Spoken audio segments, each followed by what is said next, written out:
The Judicial Service Commission has shortlisted 4 candidates for positions as Constitutional Court justices. President Matamela Ramaphosa will now decide who will fill the vacant post. Interviews for the positions were held on Tuesday. Let's check in for the latest now with my colleague, fellow anchor and reporter Heidi Giokos. Heidi, good afternoon. What's the latest you can tell us about this?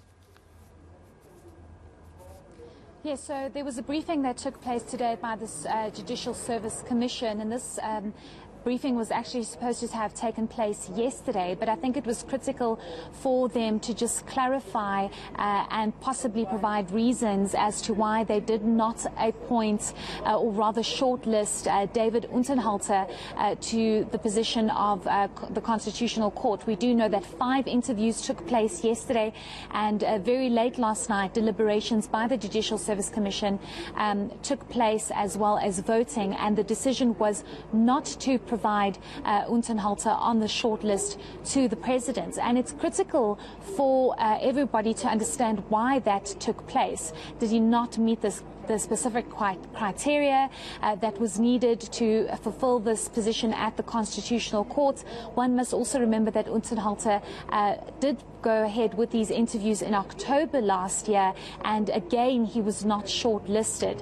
The issue here, Bradan, is the fact that there are 2 positions that need to be filled at the Constitutional Court, and names provided to the President need to be 1 name for 1 position plus 3 extra names, and only 5 people were interviewed yesterday. This means there was no surplus of people, there were no extra names in order for any name to be eliminated, and unfortunately the Judicial Service Commission said that they are unable to provide their reasoning as to why they cannot, or why they decided not to provide the name of David Unterhalter to the President.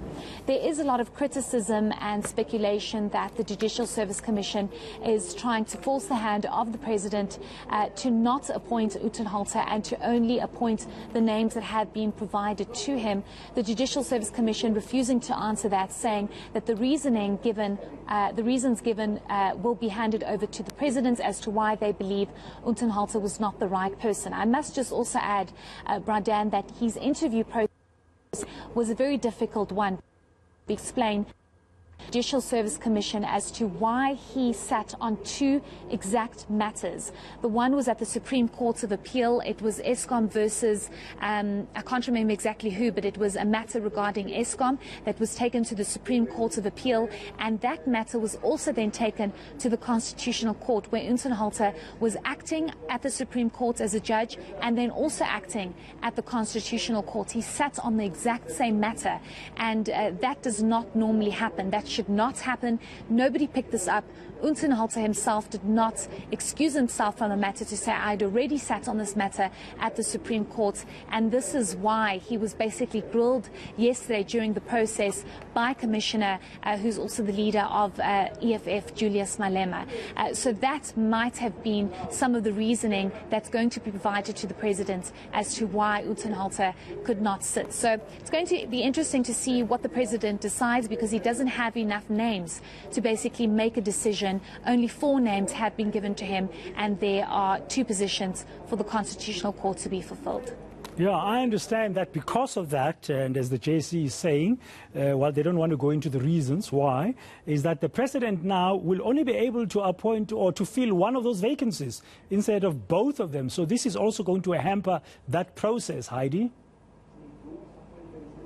Completely. You spot on, Bradan. This is exactly why so many questions are being raised as to why the name was removed from the short list, because, as I mentioned before, there was no surplus, there were no extra names.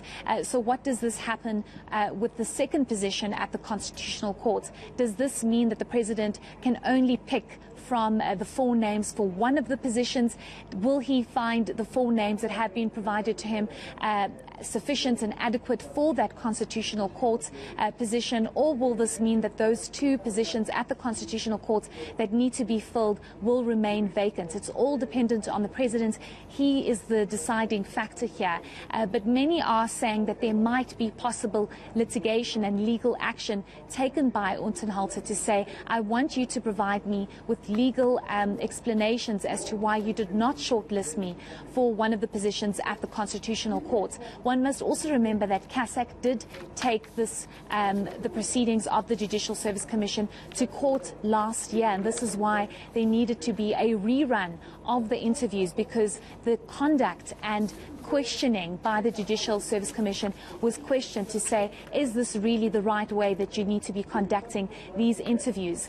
Many are also raising the question as to the fact that many have opted to actually withdraw their application for these positions, these various positions with various vacancies in a number of courts in the country, because of the kind of conduct and questioning that one is subjected to during these Judicial Service Commissions. So it's a lot that's happened, and the President, of course, has to decide on all of this at the end of the day, because the report is taken to him. But many are saying, is it a fair report? Is it a fair shortlist that has been provided to the President? Thank you very much, Heidi Giokos, for that latest news there from the Judicial Service Commission's interviews for filling the 2 vacancies in the Constitutional Court. Instead of 5 names, they've submitted 4 names to the President to appoint 2. And it looks like the President may only be able to appoint 1, but we're going to have to wait and see what's going to transpire from now onwards. Okay, now the City of Johannesburg believes it's being sabotaged. City